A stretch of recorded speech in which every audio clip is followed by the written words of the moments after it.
Amém.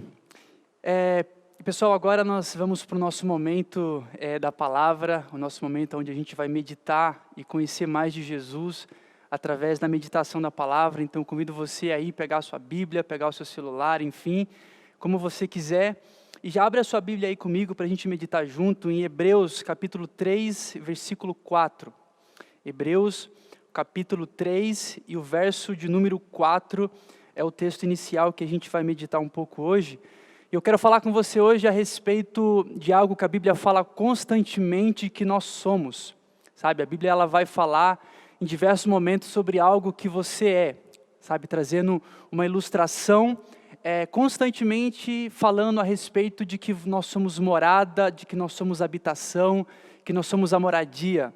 Então eu quero meditar um pouco a respeito disso, a respeito do entendimento que nós somos uma casa. Mas que tipo de casa é essa? Né? De que forma, o porquê a Bíblia vai falar que nós somos casa? Qual o significado da Bíblia dizer e ilustrar a nossa vida como casa, como templo, como um lugar onde Deus habita? Quero ler com você, em primeiro lugar, Hebreus 3, 4, que diz assim: Pois toda casa... antes disso... tá certo. Pois toda casa é construída por alguém, mas Deus é o edificador de tudo. Moisés foi fiel como servo em toda a casa de Deus, dando testemunho do que haveria de ser dito no futuro. Mas Cristo é fiel como filho sobre a casa de Deus, e essa casa somos nós, se é que nos apeguemos firmemente à confiança e à esperança do qual nos gloriamos. Jesus, muito obrigado pela sua palavra, muito obrigado, Jesus, porque você é a palavra viva, você é o que vivifica todas as coisas através do seu Espírito, e nós contamos com Ele para mais uma vez aprender sobre você. Nós contamos com o seu Espírito para mais uma vez entender a beleza que existe no teu nome, o poder que existe no teu nome, e com o teu nome de fato, e com você, Jesus, de fato, é suficiente para nós. Nos traga um entendimento para que cada vez mais o nosso coração, através do entendimento sobre Cristo, se torne cada vez mais apaixonado pelo mesmo, em o nome de Jesus. Amém. Amém? Bom, como eu falei para você no início, eu quero falar com você a respeito disso que nós lemos, a respeito de que nós somos casa. Você, eu tenho certeza que já ouviu várias vezes ser dito que você é a casa de Deus, que você é a morada do Espírito, que você é templo do Espírito, que você é santuário, ou seja, de diversas formas a Bíblia sempre dando a entender que nós somos uma moradia, uma habitação. Sabe, nós entendemos e sabemos que Deus, Ele não habita mais em templos feitos por mãos humanas, mas agora o nosso Deus, o nosso Pai, Ele habita em nós através do seu Espírito. Sabe, e eu quero de fato te levar ao entendimento através do Espírito para que você entenda o que significa dizer que eu sou casa. Sabe, por que a Bíblia ela vai dizer que eu sou casa? Sabe, a primeira coisa que eu quero que você entenda é que esse texto diz é que nós somos uma casa edificada e cuidada por Cristo. Sabe, você não é uma casa onde você mesmo se cuidou e por isso você se tornou apto para ter habitação. Cristo te fez uma casa habitável pelo Espírito. Sabe, interessante que esse texto ele vai fazer um comparativo com Moisés, onde ele diz assim, Moisés foi um servo fiel a toda a casa de Deus. Por que o texto vai falar isso? Porque Moisés foi o homem pelo qual, lá em Números capítulo 1, você vê os detalhes disso, Deus chegou para Moisés e falou assim, Moisés, eu quero que você construa o santuário, porque nesse santuário eu vou habitar, nesse santuário eu vou me manifestar. Quando eu quiser falar com vocês e com o meu povo, eu vou me manifestar nesse santuário. E Deus passa passo a passo do que Moisés devia fazer, detalhe a detalhe, utensílio a utensílio, a ordem das tribos, como se colocariam ao redor, o que deveria ter dentro, os pontos diferentes, os cômodos diferentes, o simbolismo de cada coisa que Deus pediu. Deus passou para Moisés e Moisés foi fiel como servo a toda a casa de Deus. Mas o mais lindo é que logo em seguida, depois da vírgula dessa afirmativa, fala que Jesus Cristo, foi fiel como filho. Sabe, eu só quero fazer um parênteses aqui nessas duas declarações sobre a fidelidade de Moisés como servo e a fidelidade de Jesus como filho. Sabe, não é à toa que a Bíblia fala isso, quando a Bíblia aponta a diferença da fidelidade de Moisés à casa como servo e a de Jesus como filho, é porque está deixando claro que existe na nova aliança uma fidelidade superior de Deus para conosco e da gente para com Deus. Como assim? Não é mais uma fidelidade de Senhor para com o servo, mas agora é de pai para com o filho. E querido, tem uma coisa para te dizer, essa fidelidade é infinitamente superior, porque não é pautada por um vínculo externo superficial, mas é pautada por sangue, por paternidade. Da mesma forma, nós não somos mais fiéis a Deus simplesmente porque Ele falou algo, faça isso, e como um bom servo, eu vou lá e faço, porque se eu fizer, eu vou receber algo tratado pelo Senhor. Não. Nós agora fazemos e obedecemos e somos fiéis, porque como eu disse aqui inicialmente na oração, nós olhamos para um pai e falamos, o nosso pai é bom. Da mesma forma que a bondade te conduz ao arrependimento, a bondade te conduz à fidelidade. Sabe, há uma fidelidade superior, há uma aliança, por isso que a Bíblia vai dizer que na nova aliança nós temos uma aliança superior, uma fidelidade superior, não mais de servo com o Senhor, não mais de escravo, mas agora de filho. E esse Jesus que a Bíblia vai dizer que foi fiel como filho, ele foi fiel como filho a algo. E esse algo somos nós. Ele vai falar, Jesus foi fiel como filho. Por que como filho? Como filho no cuidado à casa de Deus. E essa casa somos nós. Sabe, assim como Moisés, ele seguiu passo a passo do que Deus planejou para aquele santuário, para que ele se manifestasse, Cristo supriu todas as vontades de Deus e o plano de Deus para nos fazermos morada, Cristo estabeleceu, Cristo cuidou, Cristo planejou, Cristo estruturou, Cristo nos estabeleceu. Cristo foi aquele que limpou a casa, aquele que edificou a casa, aquele que constituiu a casa, que somos nós, a nossa vida, para que fôssemos morada. Sabe, existe um texto em Isaías que diz o seguinte, Isaías 55:11, fala assim, ó, assim também ocorre com a palavra que sai da minha boca, ela não voltará para mim vazia, mas fará o que desejo e atingirá o propósito pela qual enviei. Quem está falando isso é Deus. Ou seja, Deus tinha um propósito para nossas vidas, para que fôssemos morada, para que Ele pudesse habitar, Ele queria habitar em nós, Ele queria fazer parte, Ele queria ser um conosco. Esse era o propósito de Deus, e Ele lançou a sua palavra à terra, que é Jesus. Jesus é a palavra, é o verbo vivo encarnado, e quando Ele lança essa palavra, Jesus só volta para Ele, depois de nos fazermos casa apropriada, casa condicionada, casa habilitada para sermos morada de Deus. Sabe, não tem mérito nosso nisso. Não tem nada que você possa dizer, poxa, não, mas eu cuidei da casa, não, mas eu fiz algo, eu levantei as paredes, ou seja, eu fiz a minha parte, então porque eu fiz, Deus pode olhar para mim e falar assim, eu vou. Não, foi tudo Cristo. Há um texto muito lindo em 1 Coríntios que fala o seguinte, porque ninguém pode colocar outro fundamento além do que já está posto, o qual é Jesus Cristo. Você consegue entender que Jesus é o alicerce dessa casa, da nossa vida? Que essa casa que somos nós, Jesus foi o alicerce. Sabe, Jesus ele foi o alicerce, Ele foi a construção, Ele fez todas as coisas. A gente não pode nunca achar que existe dedo nosso nisso. Só existe uma coisa para a gente viver diante disso, é entender que agora só resta viver pela fé e ser grato. Sabe, Jesus ele foi, eu costumo dizer que Jesus ele foi o engenheiro, o construtor, foi o designer. Jesus ele fez absolutamente tudo. Jesus foi o arquiteto, Jesus foi o prestador de serviço, Jesus foi o pedreiro, Jesus foi o eletricista da casa, o que pôs luz. Jesus fez tudo, Jesus edificou a casa e a partir da edificação de Cristo, nós somos habilitados e temos a presença de Deus. Sabe, isso é tão bom porque ausenta todo o mérito próprio, a justiça própria. Sabe, muitas das vezes a gente tende em alguns momentos a achar que existe algo que a gente fez. Existe uma série que eu assisti nessa quarentena, chamada O Último Lance, que conta a história do Michael Jordan. Michael Jordan foi muitos consideram o maior jogador de basquete que já existiu. E na série você vê quão incrível ele era como atleta. Tão incrível que muitas das vezes você via que a maior parte dos jogos ele ganhava praticamente sozinho. Ele fazia 50, 40 pontos, ou seja, uma quantidade gigantesca, outros 60 pontos. Em todos os jogos que você vê, você via algo, e eu aprendi algo ali, o Espírito Santo falou comigo. Você via que o Michael Jordan, ele sempre pegava a bola e puxava a marcação para ele, dobrava a marcação nele, e ganhava os jogos sozinhos, e de repente quando você achava que a marcação ia roubar a bola dele, ele pegava e tocava para quem estava livre.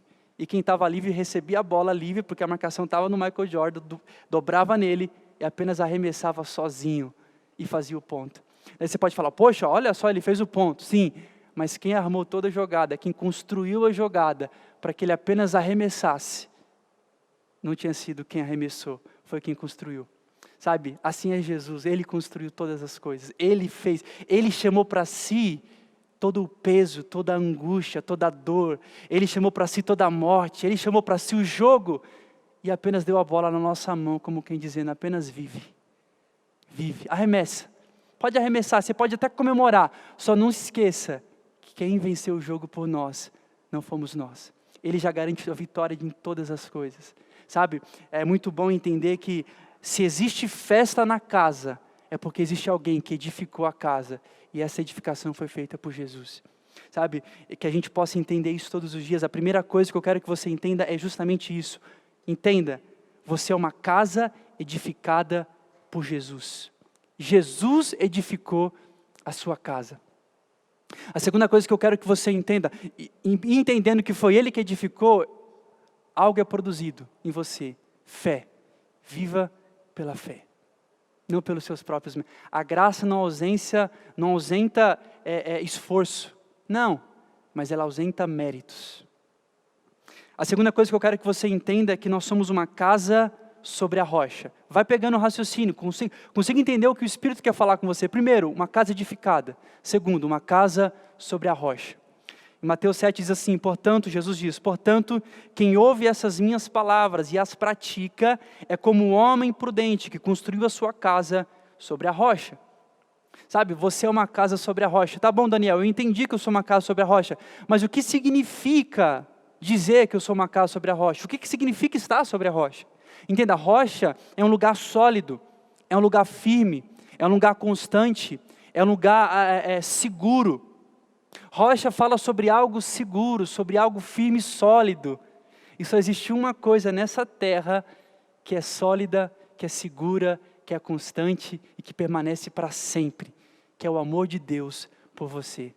Quando a Bíblia vai dizer que você é uma casa sobre a rocha, ela está dizendo o seguinte, apoie a sua vida naquilo que é seguro. Apoie a sua vida sobre a base do amor de Deus. O oposto disso, a Bíblia diz que é a casa sobre a areia. E sabe o que é a casa sobre a areia? É a casa sobre um lugar volúvel, instável, inconstante. É a casa sobre um lugar inseguro. E sabe o que é o oposto disso? Sabe o que é isso? É a casa firmada sobre o amor humano. É como se você firmasse e apoiasse a sua vida sobre o amor que o outro tem por você, ou que alguém tenha por você, ou que você mesmo tenha por Deus. Vou te explicar sobre isso. Muitas das vezes tem pessoas que pensam o seguinte, a minha vida está pautada no tanto que eu amo a Deus, e eu vou provar para Ele todo dia o quanto eu amo. Querido, você vai se cansar. Ora você vai estar aqui, ora você vai estar aqui, ora o seu ânimo vai estar lá em cima, ora o seu ânimo vai estar lá embaixo. Isso te cansa, isso é inconstante. Mas quando você apoia a sua vida sobre o quanto Deus te ama, esse é o amor completamente seguro.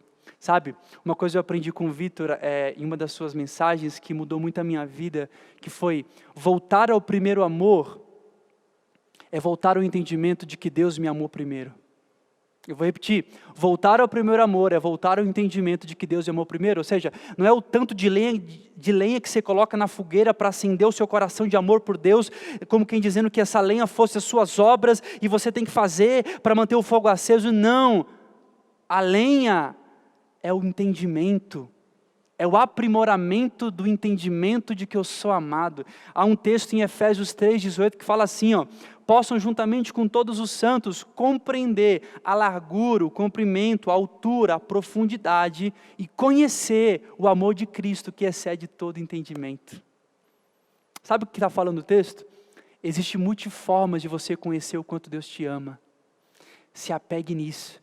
Não ache que simplesmente o fato de dizer, Deus me ama, eu já sei que Ele me ama. Não. O convite de Deus é, conheça, se aprofunde, ora entendendo quão intenso é esse amor, ora entendendo quão abrangente é esse amor, ora entendendo o quão imprudente ou ilógico, humanamente falando, é esse amor que deixa 99 para resgatar apenas uma. Ora entendendo intensidade, ou seja, ora entendendo o quão incondicional é, sabe? Não existe uma forma só de entender que você é amado, existem várias formas, e o convite de Jesus é, viva entendendo as multiformas com que Deus te ama. Coloca o seu apoio, o seu alicerce nisso. Não se apoie no tanto que você ama a Deus, mas no tanto que Ele te ama. Se apoiar no tanto que você ama a Deus é apoiar a sua vida sobre a areia. Ou então, se apoiar no tanto que alguém te ama, é apoiar a sua vida sobre a areia, é inconstante.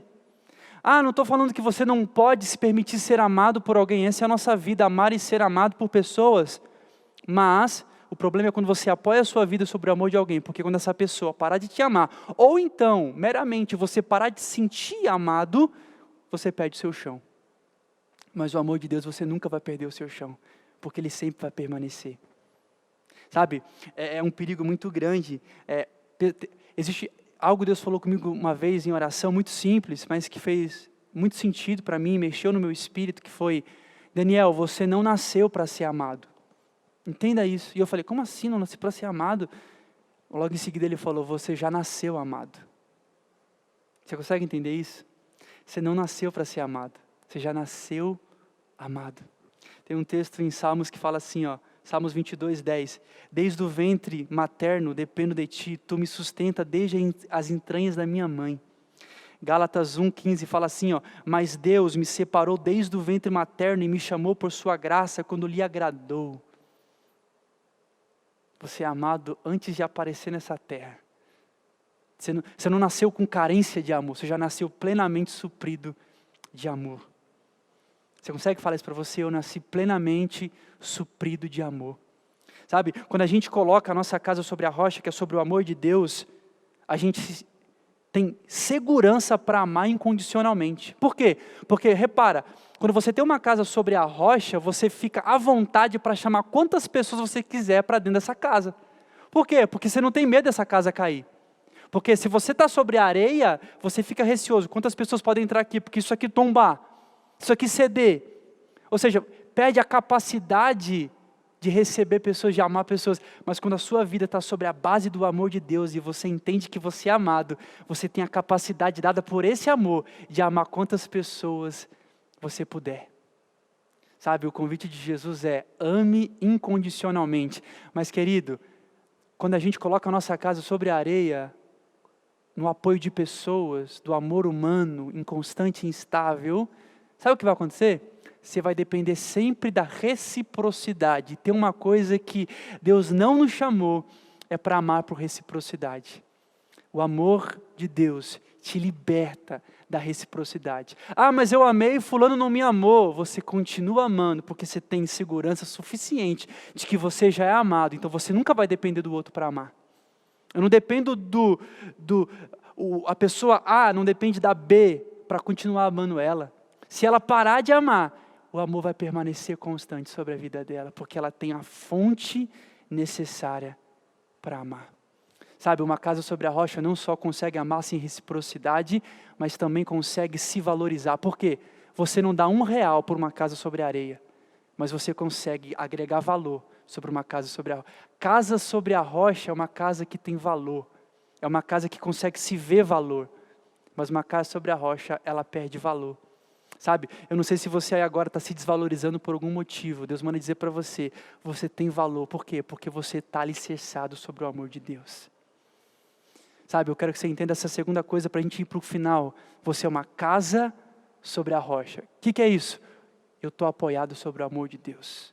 Eu não estou apoiado sobre amor de ciclano, de beltrano, eu vou amar todos e vou permitir ser amado. Mas a minha base é o amor de Deus. A terceira coisa que eu quero que você entenda que você é casa, é que você é uma casa que tem o sangue de Jesus. Em Êxodo, a Bíblia vai dizer que uma das pragas era que o anjo da morte, uma das pragas do Egito era que o anjo da morte ia passar em toda a casa à meia-noite e matar o primogênito da casa. Mas Deus chega para o seu povo e fala assim, eu quero que vocês matem um animal, pegue o sangue desse animal e passe sobre os umbrais da porta e sobre as laterais. Porque aonde o sangue da morte passar e ver o sangue, ele vai passar adiante e não vai entrar. Assim dito, assim feito. Todos que passaram o sangue ficaram em paz e a morte não entrou. Sabe o que eu tenho para te dizer? Além de ser uma casa edificada por Jesus, uma casa apoiada no amor de Deus, você é uma casa que tem o sangue de Jesus passado sobre a sua vida. Sabe, é lindo isso porque, ao contrário da antiga aliança, onde Deus fala assim, matem um animal, sacrifiquem e peguem o sangue e passem.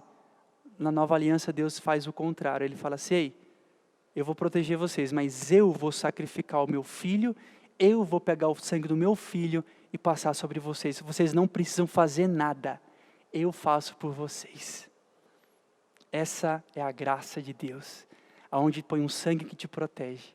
Sabe, uma vez o Vitor até pregou isso um tempo atrás, lá no Caixotinho, e eu amei muito ele trazendo a ilustração de como viviam as pessoas dentro da casa que tinham sangue, e eu estava lembrando disso esses dias e me alegrei muito, porque quem tinha o sangue estava em paz, porque sabia o que aquele sangue que foi passado garantia para eles e para sua família, mas quem não tinha o sangue estava disperso e não sabia o que ia acontecer. Sabe, existe uma expressão que eu sempre ouvi desde criança, enfim, que é o sangue de Jesus tem poder. Eu não sei se você já ouviu essa expressão da sua mãe, de alguém, e eu, na minha vida, eu sempre tive essa expressão como se fosse um mantra religioso, que era tipo assim, se algo dava errado, o sangue de Jesus tem poder. Ou se algo, você tinha medo, o sangue de Jesus tem poder. Ou algo para livrar, algo caiu no chão, o sangue de Jesus, tomava um susto, o sangue de Jesus tem poder. Meio que usando de uma forma, não que não se possa ser usado, mas a gente precisa entender e não banalizar essa frase como se fosse algo qualquer, porque de fato o sangue de Jesus tem poder. Mas não adianta a gente saber que o sangue tem poder, mas qual o poder desse sangue sobre essa casa? Aquela família que passou o sangue só conseguiu viver em paz porque sabia o que o sangue garantia. Às vezes você pode até saber, eu entendi que o sangue está sobre mim, mas talvez você não saiba o que o sangue garante por você. Eu quero ler alguns textos, a gente está encerrando, mas eu quero ler algo aqui com você, alguns textos para te fazer entender o que esse sangue garante sobre você. A Bíblia vai dizer que o sangue de Jesus, ele nos perdoa de todos os pecados. Alguns textos eu não vou ler para não tomar muito tempo, mas alguns eu quero ler. O sangue de Jesus, ele te traz redenção. O sangue de Jesus purifica a sua consciência de atos que levam à morte. Olha esse texto de Hebreus. Quanto mais o sangue de Cristo, que pelo Espírito eterno se ofereceu de forma imaculada a Deus, purificará a nossa consciência de atos que nos levam à morte. O sangue, ele limpa a sua consciência de morte e coloca uma consciência de vida. Ah, mas então o que eu tenho que fazer para acessar? Apenas entenda, o sangue já está sobre você. O sangue tem o poder de dar um reset na sua mente, uma mente medíocre caída, para uma mente completamente viva e renovada, e entendendo que você nasceu de novo, e que se fizeram novas todas as coisas. O sangue tem poder de dar uma nova mentalidade para você. Sabe, o sangue já está sobre você. A Bíblia vai dizer também que o sangue de Jesus, ele nos santifica. Sabe, você pode muito bem pegar uma caneta e riscar aqui, sujou a sua pele, mas não sujou o seu sangue, o sangue não mudou. Sabe, o sangue também, eu quero que você entenda o que ele garante sobre essa casa que é a sua vida, sobre o seu coração. O sangue demonstra justiça, olha o que o texto diz, como agora fomos justificados por meio do sangue. Quando você vai no hospital e você tem algum problema, qual que é a primeira coisa que o médico te pede? Quando ele quer fazer um check-up geral para ver o que você tem. Ele pede o seu sangue, porque no seu sangue, ele sabe tudo que tem em você e como você está e quem você é. Sabe, Deus é da mesma forma, quando Deus vai te examinar, Ele não chega para você e fala, senta aqui, fala o que você fez para mim. Não, Ele fala, qual o sangue que está sobre você? E Ele vê que é o sangue de Jesus, Ele fala, eu sei exatamente quem você é. Sabe, se Deus te examina pelo sangue, não pelas obras, por que você vai? Para de se examinar pelas suas obras, se Deus te examina pelo sangue. Para de se apoiar nas suas obras, se Deus se apoiou no sangue que corre sobre você. Você não é o que você vê, você é o que corre em você. Você não é o que você consegue enxergar no espelho, você é o que Jesus enxerga dentro de você, que é alguém justo, santificado, sarado, curado e liberto pelo sangue. Você é semelhança, por que você é um com Cristo? Porque o sangue de Cristo está com você e é um com você. Sabe, o sangue, ele te aproxima, a Bíblia fala que através do sangue nós fomos aproximados, através do sangue nós somos comprados, você tem valor por causa do sangue. Olha isso aqui, que lindo. Pois vocês sabem que não foi por meio de coisas perecíveis como prata ou ouro que vocês foram redimidos da sua maneira vazia de viver, mas transmitida pelos antepassados, mas pelo precioso sangue de Jesus. O sangue te tira de uma vida sem propósito, para uma vida com propósito. Sabe, talvez você só precisa lembrar que já foi passado o sangue. Você precisa olhar e falar, opa, eu tenho sangue. Ele já atua em mim. E por isso existe propósito para a sua vida. Sabe, uma das coisas também que o sangue faz é nos libertar e nos dar vitória sobre tudo. Tem muito texto que eu podia ficar citando aqui para você. Eu te convido a meditar o poder que tem no sangue. Você vai se esbaldar nisso. Mas uma das coisas é te libertar de todo pecado, de todo mal que possa haver sobre você. Sabe, eu não sei se você está aí agora na sua casa, ou nesse tempo de quarentena, você voltou a fazer alguma coisa que você não fazia. Algum hábito te prendeu de novo. Ei, você não é esse hábito. O sangue que continua sobre você, ele não se apagou. Sabe, o sangue, ele não sumiu de você. O sangue de Jesus permaneceu. E é só você entender que o sangue que permanece passado sobre o seu coração te condiciona para ser livre de todo tipo de vício, de todo tipo de escravidão, de todo tipo de vida vazia. Sabe, talvez você está olhando para a sua vida e falando assim, poxa, minha vida está vazia, não tem mais sentido para nada. Você não precisa fazer algo para voltar a ter sentido, você precisa lembrar do que já tem em você, porque o que tem em você te dá sentido. Sabe, terceira coisa que eu quero que você entenda que você é casa, para a gente partir para a última, é que você é uma casa que tem o sangue de Jesus passado. E esse sangue, ele te garante uma coisa, dentro da casa, dentro de você, paz, proteção. Eu não sei se dentro de você está um turbilhão de medo, de insegurança, de aflição, de indecisão, incerteza. Ei, para, abre a porta, olha para uns umbrais e fala, opa, o sangue está aqui. Trazendo para a nossa realidade, ei, olha para dentro e lembre, o sangue está aqui, não tem o que temer. Declare isso com toda a honestidade do seu coração. O sangue de Jesus continua tendo poder sobre a minha vida. A quarta e última coisa que eu quero encerrar com você, além de sermos uma casa edificada por Jesus, que a gente só vive pela fé, uma casa sobre a rocha, que é a base do amor de Deus, que nos traz segurança e liberdade para amar. Uma casa onde temos o sangue passado, que traz proteção e paz, a última. Se a gente parasse aqui, eu encerrasse a mensagem aqui, e falar, não, já está ótimo, eu já entendi tudo que eu precisava entender e é o suficiente. Mas tem mais, porque a graça é abundante. Além de tudo isso, uma casa edificada, uma casa sobre a rocha, uma casa com sangue, Ele ainda faz morada. Você é uma casa habitada pelo Espírito Santo. Ele não só te edificou, mas Ele habitou em você. Deus não construiu, não firmou a sua vida, não te constituiu para você viver sozinho. Nessa casa você tem companhia, que é o Espírito Santo de Deus. Sabe, eu poderia falar uma mensagem só do que significa ter a morada do Espírito, mas eu quero falar duas coisas para você entender o que significa ter a moradia do Espírito, o que significa não estar sozinho. Quem é esse alguém que está comigo o tempo todo? É alguém que é o Espírito da alegria. O texto vai dizer o seguinte, olha isso. A Bíblia vai dizer que o reino de Deus não se constitui, o reino de Deus não é constituído por comida nem bebida, mas paz, justiça e alegria no Espírito. Ele tem alegria de sobra para você. O Espírito tem alegria de sobra para dentro dessa casa. Sabe, eu não sei como estão os seus dias, eu não sei se você está se sentindo sozinho, eu não sei se você está triste, mas eu sei quem mora em você, isso eu sei.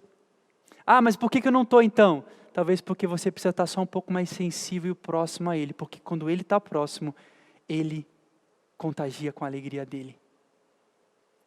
Sabe, o Espírito Santo, Ele está prontinho para trazer cor aonde já não tem mais. O Espírito Santo, Ele está querendo trazer ânimo aonde tem tristeza, porque é dele isso. Sabe, você já conviveu com alguém animado demais, feliz demais? Essa pessoa contagia você, não tem como. Por mais que você pode estar... existe uma pessoa na minha casa que é muito animada. Uma das minhas irmãs é bem animada. Ela pode estar lá em cima. A gente consegue ver ela feliz. Ela dá um grito, ela está lá embaixo. Ela gosta de falar. Ou seja, a alegria de quem tem alegria contagia. O Espírito Santo não é diferente. O Espírito Santo não é diferente. Ele transmite alegria com quem ele está próximo. E ele mora dentro de você. A segunda coisa é que o que significa ter a moradia do Espírito, significa ter um conselheiro particular 24 horas por dia. A Bíblia vai dizer o seguinte para nós, olha isso, que lindo.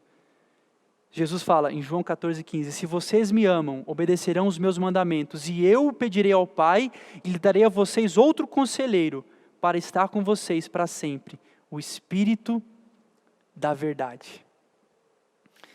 O conselheiro está sobre você. Sabe o que o conselheiro, por que ele está em você? Porque Deus não só te edificou como casa, não só deu habitação, mas te deu alguém para administrar com você a sua vida. Ele não te largou e falou, se vira com suas emoções, se vira com seus dilemas, se vira com a sua alma aí. Não, Ele te deu o Espírito para que você pudesse administrar, governar essa casa com a mente dEle. Sabe, Provérbios, para encerrar, Provérbios vai falar o seguinte, eu amo esse texto, que ele fala assim, o orgulho só gera discussões, Provérbios 13:10. O orgulho gera discussões, mas a sabedoria está com quem toma um conselho. Ou seja, se o texto está falando que a sabedoria está com quem toma conselho, e eu entendo que o conselheiro habita em mim, então eu tenho a conclusão de que ouvir os conselhos do Espírito Santo é o que me tornam sábio. A sabedoria se consiste em ouvir os conselhos do Espírito Santo. A última história que eu quero te contar é de Salomão. A Bíblia vai dizer que Salomão, quando ele assume o trono do seu pai Davi, que foi um guerreiro, um conquistador de terras, alguém que estabeleceu o trono de Israel como ninguém, ele senta e Deus fala assim para ele, Salomão, pede o que você quiser. Queria que você pensasse agora nisso. Pede o que você quiser, Salomão, que eu te darei. Salomão senta e faz uma oração. Eu podia ler para você, mas o tempo não dá, mas ele faz uma oração como quem dizendo o seguinte, Pai, eu tenho tudo. O meu pai conquistou todas as coisas, o meu pai conquistou, desbravou, me deu a cadeira para sentar no trono, me deu o reinado, o cetro, me deu tudo que eu preciso, está tudo bem, sabe? Eu tenho tudo conquistado pelo meu pai. Eu só te peço uma coisa, sabedoria para governar. Eu tenho essa oração como uma oração da graça. Uma oração onde você entende que em Cristo você tem todas as coisas, porque Ele te colocou assentado à direita do Pai. Ele te colocou numa posição de reinar sobre todas as coisas. Ele te colocou numa posição que você não merecia e você não fez nada. Salomão não conquistou aquilo.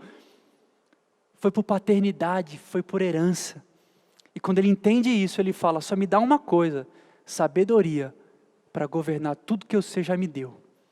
E Deus deu, e ele foi alguém completamente próspero, abençoado em tudo. Sabe, o mais lindo é que Deus de fato em Cristo já nos deu com Ele todas as coisas, mas também deu o Espírito. Por quê? Porque a sabedoria, aquela que Salomão pediu, ela está disponível para nós também, para governar através do Espírito. Sabe, governe essa casa juntamente com o Espírito. O Espírito Santo está aí para você ouvir o conselho, para você ouvir o que Ele diz e para que você governe essa casa que já é edificada por Jesus, que está sobre a rocha do amor de Deus, que tem um sangue que protege, mas tem um Espírito que está para governar sobre todas as coisas. Sabe, eu não sei se você tem vivido tempos de desgoverno na sua alma.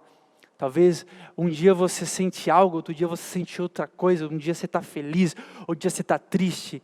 Convida o Espírito Santo, convida o conselheiro para te aconselhar em todas as coisas. Sabe, talvez está bagunçada a casa por dentro, mas olha que interessante, por mais que a casa esteja bagunçada por dentro, a casa permanece sendo edificada por Jesus, permanece sobre um alicerce que é a base do amor de Deus, permanece com sangue e permanece com o Espírito. Basta você entender isso hoje, trazer uma declaração para o seu coração e falar: Espírito Santo, me lembra isso todo dia.